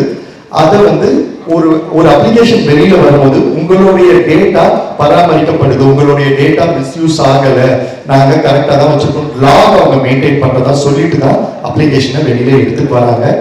அதுதான் அதுக்கான ஆன்சர். வேற கொஸ்டின். எனக்கு ஒரு சின்ன டவுட். இப்போ நம்ம வந்து ஜென்ரல் ஏஐ தான் நம்ம யூஸ் பண்ணிட்டு இருக்கோம் இப்போதைக்கு. ஸோ இந்த ஏஐ வந்து பார்த்தீங்கன்னாக்கா ஒரு 5 to 10 years முன்னாடி இந்த ரொபோட்டிக்ஸ்லாம் ஸ்டார்ட் ஆகும்போது நம்ம என்ன இன்புட் கொடுக்குறோமோ அதுக்கேற்ற மாதிரி தான் அது வந்து அவுட்புட் ஜென்ரேட் பண்ணிட்டு இருக்கோம். இப்போ இப்பயுமே ரொபோட்டிக்ஸ் அந்த மாதிரி தான். இப்போ மிஷினரிஸ்லாம் பார்த்தீங்கன்னாக்கா இப்போ ஒரு ராடை கட் பண்ணணும்னாக்கா அது எந்த லென்த்தில் கட் பண்ணணும், எவ்வளோ கட் பண்ணணும், அந்த மாதிரி நம்ம இன்புட் கொடுத்துட்றோம், அது அவுட்புட் வந்து பண்ணுது. இப்போ ஏஐ பார்த்தீங்கன்னாக்கா எல்லாமே வந்து ப்ரொடியூசர்ஸ் மாதிரி நம்ம முன்னாடியே கொடுத்தது அந்த பேஸில் வந்து ஒர்க் பண்ணுது. இப்போ பிரதர் நம்ம இங்கே தான் ஒரு தெளிவுக்கு வந்துடணும். மோகோபோட்ஸ், இந்த ரோபோட்ஸ்க்கும் ஏஐக்கும் ஒரு வித்தியாசம். நம்ம ஒரு ப்ரோக்ராம் கொடுத்துட்டு ஒரு ஸ்பெசிபிக் டாஸ்கை பண்ண வச்சோம்னா அதுக்கு பேர் ஏஐ கிடையாது, நம்ம ப்ரோக்ராம் பண்ணிட்டோம். ஒரு எக்ஸாம்பிளுக்கு சொல்லணும்னா விக்ரம் படம் பார்த்துருந்தீங்கன்னா அந்த இன்டர்வல் சீன்ல வர காட்சி வந்து ஒரு போட், மோகோ போட்டுன்னு சொல்லுவோம், ரோபோட், அதனால உருவாக்கப்பட்டது. ரொம்ப வேகமா போகும். அந்த ஷார்ட்ஸ்லாம். ஸோ இது ப்ரோக்ராம்டு, இது ஏஐ கிடையாது. இப்போ நம்ம மிஷின்ஸ் நீங்கள் சொல்கிற மாதிரி இண்டஸ்ட்ரியில் யூஸ் பண்ணுற எல்லா மிஷினரிஸுமே ப்ரோக்ராம்டு போர்ட்ஸ், அது ஆட்டோமேட் பண்ணுறதுக்காக வச்சுருக்காங்களே தவிர அது ஆர்டிஃபிஷியலாக அதுவே டெசிஷன் பண்ணி அதுவாக ஒரு வேலையை செய்யாது. நம்ம ப்ரோக்ராம் பண்ணி இந்த பொருளை இங்கேருந்து தூக்கணும், இந்த அளவில் உடைக்கணும், இந்த டிசைன் பண்ணணும்னு நம்ம ப்ரோக்ராம் பண்ணி தான் வச்சிருக்கோமே தவிர it is not artificially intelligence machine. ஒரு நம்ம ப்ரோக்ராம் பண்ண ஒரு விஷயத்தை செய்கிற ஒரு ஆட்டோமேட்டட் மிஷின், அவ்வளோதான் சார். இல்லை, இப்போ அதுதான் நான் இன்னும் தெளிவாக கேட்குறேன். எப்படின்னா இப்போ நம்ம ரோபோட் வந்து ஒரு சர்டன் ஆப்ரேஷன் மட்டும் தான் பண்ணணும்னு சொல்லிட்டு ஃபார் எக்ஸாம்பிள் ஒரு 10 ஆப்ரேஷன் நம்ம முன்னாடியே கொடுத்துருக்கோம், அந்த 10 தவிர 11 அது பண்ணாது. பட் ஏஐ பொறுத்த வரைக்கும் ஒரு 10,000 20,000 மல்டிபிள் ஆப்ரேஷன்ஸ் அதில் இருக்கும். ஸோ அது எல்லாத்தையுமே யூஸ் பண்ணி ஃபார் எக்ஸாம்பிள் நான் இப்போ என்னுடைய ஃபோட்டோ வந்து பின்னாடி ஒரு ஹிமாலயன் ஹில்லில் இருக்க மாதிரி நான் கேட்குறேன்னாக்கா உலகத்தில் இருக்க எல்லா இன்புட்ஸையுமே அதை யூஸ் பண்ணி என்னுடைய ஃபோட்டோவை அந்த மாதிரி பர்ஃபெக்டாக கொடுக்குது. ஸோ அப்படின்னும் போது அதுவுமே இன்புட் அண்ட் அவுட்புட் பேசிஸ் தானே ஒர்க் ஆகுது ஏஐ. ஸோ இது ஒரு கொஸ்டின். இன்னொன்று நான் இப்போ கேட்டுருவேன். ஸோ நீங்கள் தேர்ட் வந்து பார்த்தீங்கன்னாக்கா சூப்பர் ஏஎஸ்ஐ பற்றி நீங்கள் சொன்னீங்க. ஸோ இது வந்து மனித சக்திக்கு அப்பாற்பட்டு செயல்படுற மாதிரி தான் இது வந்து இருக்கு. நீங்க சொல்றத பார்த்தாக்கா கம்ப்ளீட்லி இதுல வந்து ஹியூமன் இன்டெலிஜென்ஸ் வந்து சுத்தமா இருக்காது. அப்படின்னும் போது இப்போ நம்ம ஹியூமன் சக்தியை மீறி வந்து அது வந்து செயல்படுமா? இது ரெண்டாவது கேள்வி. சார், நீங்க ஃபர்ஸ்ட் கேட்ட கேள்வியிலேயே எல்லா ஆன்சரும் இப்போ சொல்லிடுறேன். நம்ம நேரோ ஏஐ வரைக்கும் தான் போயிருக்கோம். ஆர்டிஃபிஷியல் ஜெனரல் இன்டெலிஜென்ஸ் கூட நம்ம இன்னும் ரீச் பண்ணல. நேரோ ஸ்பெசிபிக் டாஸ்க்குக்காக மட்டும்தான் நம்ம ஒரு ஏஐ மிஷின்ஸ் உருவாக்கி வச்சிருக்கோம். ஆர்டிஃபிஷியல் ஜெனரல் இன்டெலிஜென்ஸ் வந்து ஹியூமனுக்கு நிகரா திங்க் பண்ற அளவுக்கு இன்னும் போகல. ஒரு ஸ்பெசிபிக் டாஸ்க்குக்காக ஹிஸ்டரி டேட்டாவை கொடுத்து அதை ட்ரெயின் பண்ணி ப்ரெடிக்ட் பண்ண முடியுமே தவிர ஒரு மிஷினே ஹியூமனோட இன்டர்வென்ஷன் இல்லாம அதுவா எல்லா வேலையும் பண்ண முடியாது. ப்ரெடிக்ஷன் அளவுக்கு மட்டும்தான் சார் நம்ம போயிருக்கோம். அஸ்ஸலாமு அலைக்கும். இப்போ ஏஐ வந்து படிக்கும் போது யங்ஸ்டர்ஸ் என்ன சொல்றாங்கன்னா ஏஐ படிச்சா அடுத்த ஃபியூச்சர்ல யூஸாக இருக்காது, ஏன்னா எல்லாமே ஆர்டிஃபிஷியலாக இருக்கும், உங்களுக்கு அதிகமாக ஜாப்ஸ் இருக்காது, ஜாப் ஆப்பர்ச்சுனிட்டி இருக்காது அப்படின்னு சொல்கிறாங்க. அப்போ வரக்கூடிய யங்ஸ்டர்ஸ் வரக்கூடிய காலத்தில் ஆர்டிஃபிஷியல் இன்டெலிஜென்ஸ் பிஎஸ்சி இந்த மாதிரி காலேஜில் ஃபஸ்ட் இந்த மாதிரி சேர்றாங்க, அந்த மாதிரி படிக்கலாமா? அதே மாதிரி ஏஐ படிச்சிருந்தா அரசு துறைகளில் வேலை வாய்ப்புகள் இருக்கா?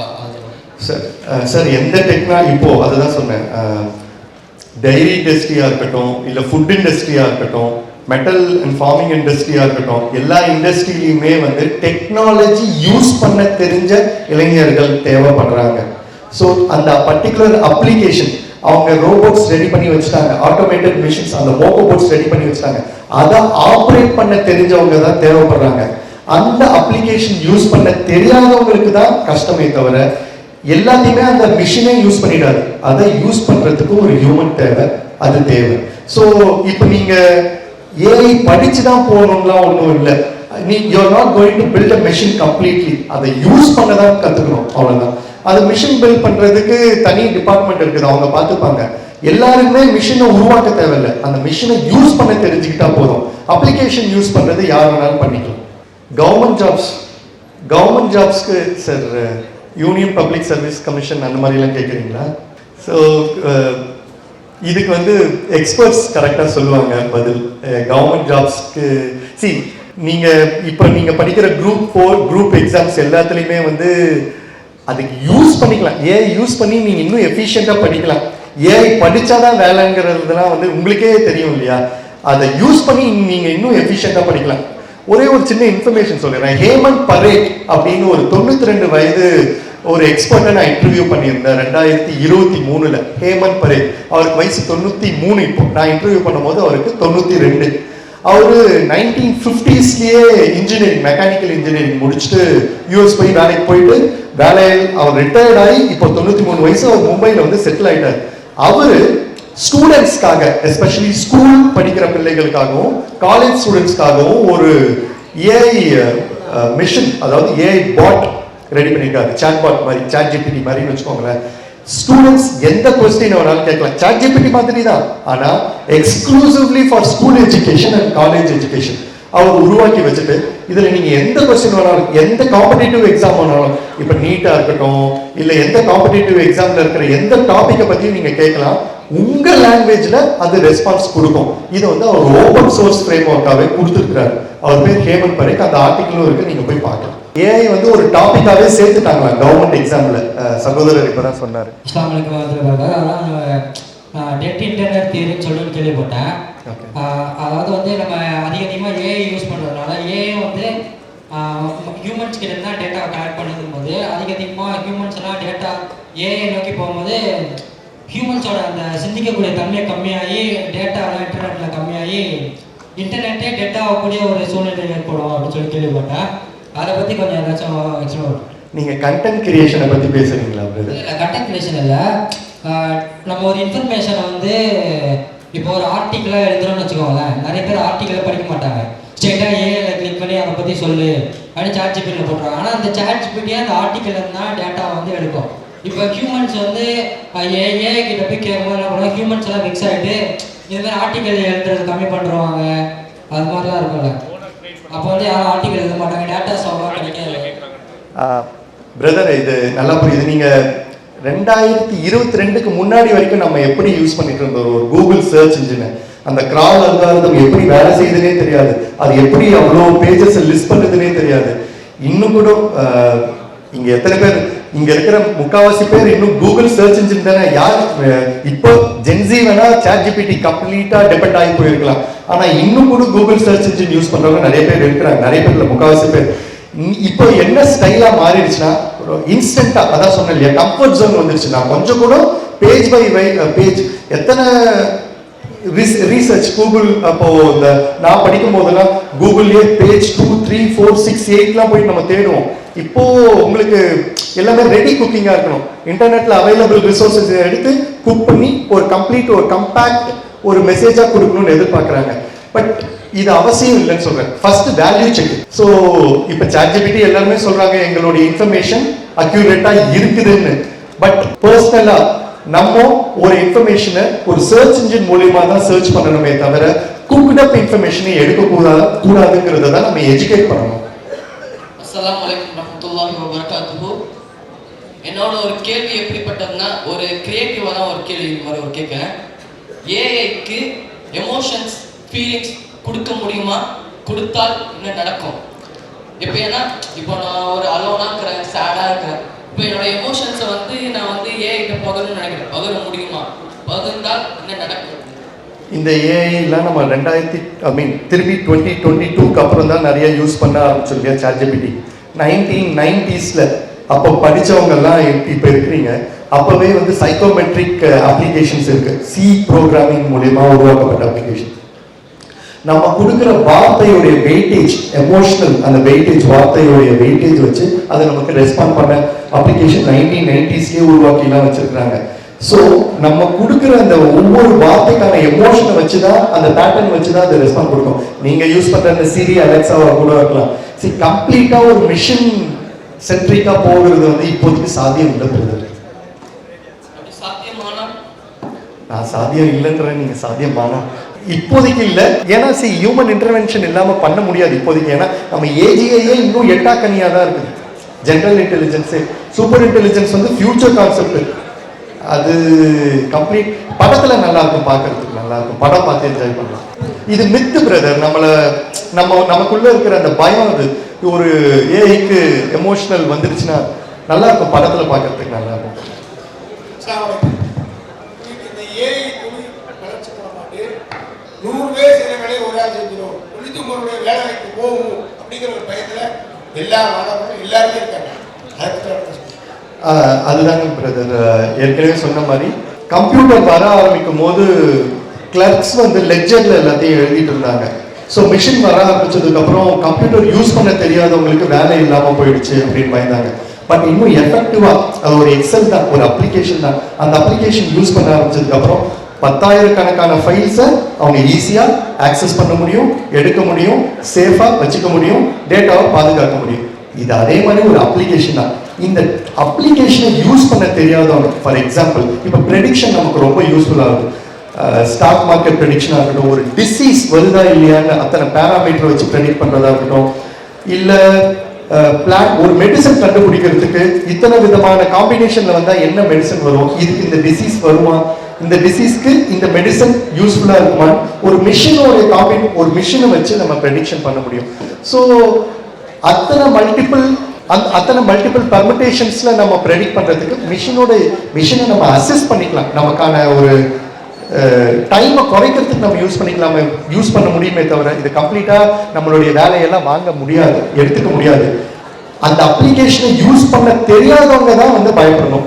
அது ஒன்றும் பெரிய விஷயம் இல்லை. இப்போ எல்லாருமே வாட்ஸ்அப் யூஸ் பண்ணுறாங்க, ChatGPT ஃபேஸ்புக் யூஸ் பண்ணுறாங்க, லிங்க்டின் யூஸ் பண்ணுறாங்க. ஸோ அப்ளிகேஷன் யூஸ் பண்ண தெரியாதவங்க யாரும் இல்லை. இப்போ யாருமே இந்த காலகட்டத்தில், correct me if I am wrong, illiterates இல்லை, செமி லிட்ரேட்ஸ் தாண்டி இப்போ நம்ம லிட்ரேட்ஸ் ஜென்சி ஜென்ரேஷன்ல இருக்கிறோம். எந்த வீட்லையுமே இப்போ இந்த 2000க்கு அப்புறம் இல்லிட்ரேட்ஸ் யாரும் இல்லை. அப்போ கொஞ்சம் நாலேஜ் இருந்தால் போதும். இன்ஃபார்மல் ஒர்க்கர்ஸ்க்கெல்லாம் கூட எஜுகேட் பண்ண ஆரம்பிச்சிட்டாங்க எப்படி அந்த அப்ளிகேஷனை யூஸ் பண்ணணும்னு. ஸோ அது நம்மளுடைய வேலையை எடுத்துக்காது. அதை யூஸ் பண்ணும்போது இன்னும் எஃபிஷியண்டாக பண்ண முடியும். ஸ்பெசிஃபிக் டாஸ்க்குக்காக மட்டும் சொல்லுங்கள். கேட்க நினைச்ச கேள்வியில பாதி ஆன்சர் இப்போ முன்னாடி கேட்ட கேள்விக்கு சொல்லிட்டீங்க. இப்போ ஏஐ தான் இனி வரக்கூடிய காலத்துல ஃபியூச்சர் ஏஐ தான். ஏஐ இல்லாமல் ஒண்ணுமே இல்லை, ஏஐ தெரியலன்னா ஒன்றும் இல்லைன்ற மாதிரி சொல்றாங்க. ஏஐ ஃபியூச்சர்னா அதுக்கு அர்த்தம் வந்து ஏஐ யூஸ் பண்ண தெரியணுமா, இல்லை ஏஐ அந்த கோடிங்கை பில்ட் பண்ண தெரியணுமா? ஏஐ உருவாக்கணும்னு எல்லாருமே உருவாக்க போயிட்டா அப்படிலாம் இல்லை பிரதர். திரும்பி நம்ம வீலை இன்வென்ட் பண்ணிக்கிட்டே இருக்க வேணாம். அங்கே அதுக்காக கம்ப்யூட்டர் சயின்ஸ் இன்ஜினியர்ஸ் இருக்கிறாங்க, ஒரு மாடல் கிரியேட் பண்ணுறவங்க இருக்காங்க, ஃப்ரேம் ஒர்க்லாம் கூட இருக்குது, ஏஐ ஏஜென்ட் கிரியேட் பண்ணி வச்சாங்க. நம்ம இப்போ ஒரு எக்ஸாம்பிள் சொல்கிறேன், நிறைய எஸ்எம்இஸ் நெட்வொர்க் இன்ஜினியர் என்னோட ஃபீல்டில் வந்து நான் ஆல்ரெடி ஏஐ யூஸ் பண்ணிட்டு தான் இருக்கிறேன். ஸோ இன்னும் கொஞ்சம் ஃபீல்டு உள்ள போய் அதை யூஸ் பண்ணுற இடத்துல கிட்டத்தட்ட நெருக்கமாக இருக்கிறனால நான் கேட்குறேன். அதை நீங்கள் என்ன ஏரியாவில் ஒர்க் பண்ணுறீங்க? ரவுட்டிங் அண்ட் ஸ்விட்சிங். ஓகே, அங்கே எப்படி யூஸ் பண்ணுறீங்க? நான் வந்து மெயில்ஸ் ரைட் பண்ணுறதுக்கும் இப்போ ஸ்விட்சோ ரவுட்டர்ஸோ அது கான்ஃபிகரேஷனில் வந்து எனக்கு டவுட்ஸு, அப்புறம் அதில் வர்ற பிரச்சனைகளை வந்து அதில் என்ன ப்ராப்ளமாக இருக்குன்றதை ப்ரெடிக்ட் பண்ணுறதுக்கு யூஸ் பண்ணுறேன். அந்த ஒரு அப்ளிகேஷன் யூஸ் பண்ணுறீங்க. இது உங்கள் வேலையை சுலபமாக்குதா இல்லை சுலபமாக்கு? உங்களை வேலையிலேருந்து அனுப்பல இல்லை, அப்போ சுலபமாக்குது இல்லை. ஆமாம், ஆனால் சரி, ஃபியூச்சர் நான் ஏஐக்கான ரெப்ரசன்டேட்டிவ் இல்லை, நம்ம மித்த தான். நான் ஒன்றும் ஏஐ கண்டுபிடிக்கல, நான் அதனால எனக்கு ஒரு தம்புரி பிரயோஜனம் கிடையாது. நீங்க கேட்குற மித்து மட்டும் சொல்றேன். ஏஐ வந்ததுக்கு அப்புறம் வேலையை விட்டு போயிடுமா? நான் ஒரு ஜேர்னலிஸ்ட். இப்போ ChatGPT கிட்ட ஒரு இன்ஃபர்மேஷனை கொடுத்து ஒரு ஆர்டிக்கலை ரெடி பண்ண சொன்னா ChatGPT ரெடி பண்ணிடுது. அது வந்து ஜேர்னலிஸ்ட் எல்லாருக்கும் வேலை போயிடுச்சாங்க? ஈஸியாக இருக்கும். வெக்காபுலரி கரெக்ஷனாக பார்க்க முடியும் எங்கேயாவது மிஸ்டேக் இருக்குதான்னு. ஃபேக்ட் செக் நம்ம தான் பண்ணியாகணும், எப்பவுமே பேக்ரவுண்ட் வெரிஃபை நம்ம தான் பண்ணியாகணும். அது எஃபெக்டிவாக மாற்றும். இப்போ அழகாக சொன்னார் ஒரு எக்ஸாம்பிள். அந்த லீகல் ஃபைல்ஸில் ஒரு 150 பேஜ் இருக்கிற ஒரு ஃபைலை நம்ம ChatGPTல அப்லோட் பண்ணிட்டு நமக்கு தேவையான இன்ஃபர்மேஷனை அழகாக ஆக்சஸ் பண்ணலாம். அதை ரீட் பண்ணி அழகாக நமக்கு கஸ்டமைஸ் பண்ணி கொடுக்குது. அப்போ அது ஈஸி தானே. 150 பேஜையும் நான் எத்தனை நாள் ஃபுல்லாக படித்து எனக்கு தேவையான இன்ஃபர்மேஷனை வாங்குறது, அது ஈஸியாக தானே. அப்போ நம்ம எப்படி யூஸ் பண்ணுறோங்கிறத பொறுத்து தான். யூஸ் பண்ணி அதை நமக்கு தேவையான இன்புட் எடுக்க தெரிஞ்சாலே போதும். அப்ளிகேஷன் யூஸ் பண்ணால் தெரிஞ்சால் போதும் பிரதர். ஏன்னா இது ஏரியா ஸ்பெசிஃபிக்காக. நீங்கள் நெட்வொர்க் சைட்டில் சொல்கிறீங்க, ஃபுட் இண்டஸ்ட்ரியில் இருக்கிறவங்க, அக்ரிகல்ச்சரில் இருக்கிறவங்க, லீகல் இண்டஸ்ட்ரியில் இருக்கிறவங்க, ஃபினான்ஸ் செக்டர், பேங்க் செக்டர், இவங்க எல்லாருமே வந்து இப்போ ஆட்டோமேட் பண்ண ஆரம்பிச்சிட்டாங்க. மோனோட்டோமஸ் ஆக்டிவிட்டிஸை திரும்பி அதே வேலையை தான் திரும்பி செஞ்சுட்டு இருக்கணும். அதை குறைக்கிறதுக்காக தான் இந்த மாதிரி மிஷின்ஸ், நான் ஏன்னு சொல்ல நல்லா புரிஞ்சுக்கணும், ஆட்டோமேட் பண்ணுறது, நம்ம வேலையை சுலபமாக்கிறதுக்காக அப்ளிகேஷன்ஸ் யூஸ் பண்ண ஆரம்பிச்சோம். இங்கே ஏஐயோட வேலை எங்கன்னா எங்கெல்லாம் ப்ரெடிக்ஷன் தேவைப்படுதோ அங்கே மட்டும்தான் ஏஐ. அந்த வார்த்தையை நம்ம மறந்துடலாம். ஏஐன்னு நம்ம சொல்லி நம்ம பயப்பட வேண்டாம். மோனோட்டோமஸ் ஆக்டிவிட்டியை ஆட்டோமேட் பண்ணுறோம் மிஷினை வச்சு. ரெகுலர் ஆக்டிவிட்டிஸ் நமக்கு நிறைய வேலை இருக்குது, கிரியேட்டிவாக வேலை ஏதாவது புதுசாக பண்ணலாம் அப்படிங்கிறதுக்காக. சாந்தியம் சமாதானம் உண்டாக்குவாங்க. ஏஐ பற்றி ரொம்ப அழகாக சொன்னீங்க. நமக்கு இருக்கிற ஒரே ஒரு டவுட் இதுதான். கொஞ்ச நேரத்துக்கு முன்னாடி இந்த மெடிக்கல்ல இருந்து அந்த கட்டி எடுத்து இது பண்ணுறாங்க அப்படின்னீங்க. ஒருத்தருடைய டேட்டா ஏஐல, அது பிஸ்னஸாக இருக்கலாம், மற்ற மெடிக்கல் இதாக இருக்கலாம். இந்த ஏஐல இப்படி எடுக்கும்போது நம்மளுடைய பேரோ நம்மளுடைய ஏதோ இது பண்ணுவாங்க, சேஃப்டியாக இருக்குமா? வரக்கூடிய காலங்களில் ஏஐ வச்சு நம்மளுடைய எடுத்துக்காட்டுக்கு கொஞ்ச நாள் முன்னாடி இந்த ஆதார் கார்டு இருந்தது. இந்த ஆதார் கார்டு வந்து சேஃப்டி இல்லை, இந்த ஆதார் கார்டு மூலியமாக நம்முடைய அக்கௌண்ட்டில் இருக்கிற இது எல்லாமே தெரிஞ்சுக்கலாம் அப்படின்ற ஒரு இது வந்து இந்த மாதிரி ஏஐல சில ப்ராப்ளம் இருக்கு சார். இது டெக்னாலஜி சார். நீங்கள் 2 கொஸ்டின் சேர்த்து கேட்டீங்க. சர்ஜரிலாம் ஏஐ பண்ண முடியுமா? அது ப்ரோக்ராம்டு பாட்டை வச்சு அவங்க ட்ரை பண்ணிட்டு இருக்கிறாங்க. கம்ப்ளீட்டாக மிஷின் கிட்ட கொடுத்து நீயே பண்ணுலாம் இன்னும் கொடுக்கல. அதுக்கு லீகல் ரைட்ஸும் இன்னும் எங்கேயும் ப்ரோக்ராமிங் இது கண்டிப்பா புரியுது. okay. இல்ல அந்த பிரசன்டேஷன் அது பண்ணும்போது நம்ம டேட்டாக்கள் வந்து வெளியில சார் அதுதான் இப்போ ஒரு எத்திக்கல் அண்ட் ரெஸ்பான்சிபிலிட்டி. இது வந்து கம்பெனி ஸ்பெசிஃபிக்காக சார். இப்போ நீங்கள் எந்த அப்ளிகேஷன் யூஸ் பண்ணுறீங்களோ அவங்க ஸ்பெசிஃபிக்காக, அதனால தான் அவங்க ஒரு அப்ளிகேஷன் நம்ம இன்ஸ்டால் பண்ணும் போதே அவங்க கைட்லைன்ஸ் கொடுத்துட்டாங்க. நான் உங்கள் கான்டாக்டை எடுத்துப்பேன், உங்கள் இன்ஃபர்மேஷன் எடுத்துப்பேன். நீ என் கான்டாக்ட் எடுக்கிற மாதிரி தான் எனக்கு அந்த அப்ளிகேஷன் வேணால் நம்ம விட்டுடணும். நம்ம அந்த அவங்க கைட்லைன்ஸ் ப்ராப்பராக தான் கொடுக்குறாங்க. அந்த லீகல் அட்வைசர்ஸை வச்சு ப்ராப்பராக தான். இப்போ 2 நாளைக்கு முன்னாடி கூட பிரைம் மினிஸ்டர் மற்ற மினிஸ்ட்ரிஸ் G20 நாடுகள் இவங்கெல்லாம் ரெஸ்பான்சிபிள் அண்ட் எத்திக்கல் ஏஐ. நான் யூஸ் பண்ணுற அப்ளிகேஷனில் எண்ட் யூசருடைய டேட்டா கரெக்டாக எங்கேயும் பிரச்சனைக்குள்ளாகக்கூடாது, எத்திக்கலாகவும் ரெஸ்பான்சிபிளாகவும் இருக்குதான்னு பார்த்ததுக்கு அப்புறம் தான் வெளியில் வரணும். அதில் ஏதாவது பிரச்சனை வந்துச்சுன்னா அந்த particular organisation should face the consequences. Thank you. அல்லாஹு அக்பர், அல்லாஹு அக்பர்.